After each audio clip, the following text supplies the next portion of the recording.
I'm sure at one point in your life you have sat down and turned on the TV to watch whichever news station you prefer and learned about what was happening in the world today. I'm also sure at some point you've watched a sporting event on TV for however long or have seen sports on the news. But did you know that those two actually have a lot in common?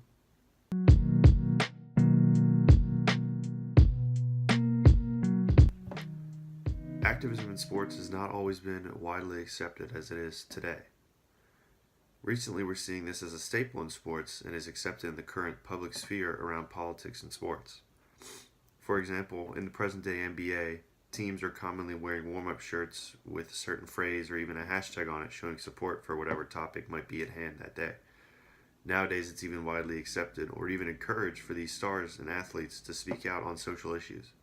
Rewinding back a couple years, I'm sure everyone has heard of Colin Kaepernick, former quarterback for the San Francisco 49ers, and what he's done throughout his career.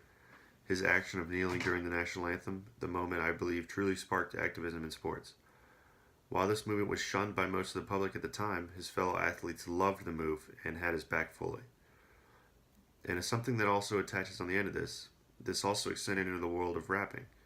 Plenty of rappers nowadays fully support the actions of athletes and how they're so active in the social environment. Rapper 2 Chainz has even recently put out an album, Rap or Go to the League, in reference to, in his community, you'd either rap or you'd go to the league, referencing the NBA. Now, there have been examples of past activism in sports, professional sports, over the years. Muhammad Ali refusing to go to the draft. Certain instances at the Olympics where a couple black athletes raised their fists in protest of the social injustices that were happening at that time. But at this point, it was clear that this type of activism in sports was not accepted yet in the public sphere, and Colin received plenty of backlash across all sports where athletes would speak out in politics. You had players starting to kneel in basketball games and the lower levels in high school, and they were received plenty of backlash. Opinions from athletes don't seem to be accepted that well. Around that time, the public was still trying to figure out if they liked seeing their athletes that they loved so much on their favorite teams and play their favorite games talk about their favorite politicians as well.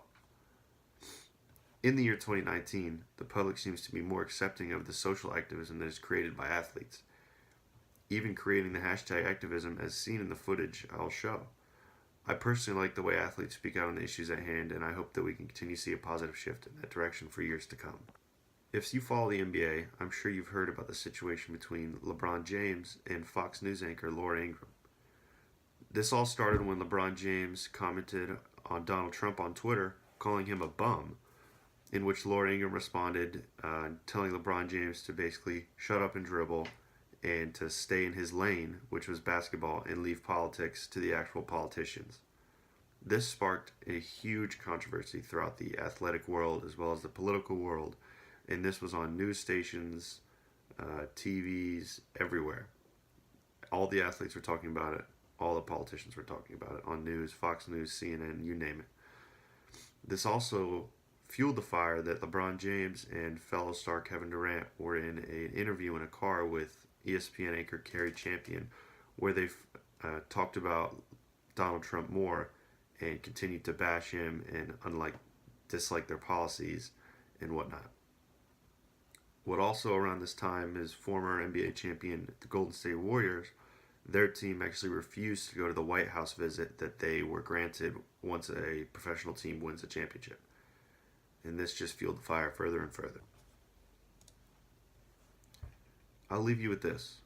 A montage of clips of professional athletes, political figures discussing politics, sports, you name it. Enjoy. NBA superstar LeBron James is talking politics again. I know you guys are excited to see her. I didn't know you guys would be excited to see me too. But And this time it's R-rated. Here's his barely intelligible, not to mention ungrammatical take on President Trump in a new ESPN podcast.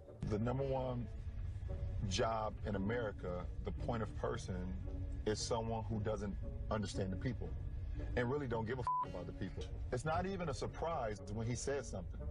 It's not even a surprise. It's like laughable. It's like it's laughable. It's laughable and it's scary. But it's also scary. Right, because right. I shouldn't be numb to your racist comments. Right. I shouldn't be numb to your behavior. Must they run their mouths like that? Unfortunately, a lot of kids and some adults take these ignorant comments seriously. Look, there might be a cautionary lesson in LeBron for kids. This is what happens when you attempt to leave high school a year early to join the NBA. And it's always unwise to seek political advice from someone who gets paid $100 million a year to bounce a ball. Millions elected Trump to be their coach. So keep the political commentary to yourself, or as someone once said, shut up and dribble. We'll be right back. Why have you decided that this is something you really want to make a big statement about? I don't want to go. That's really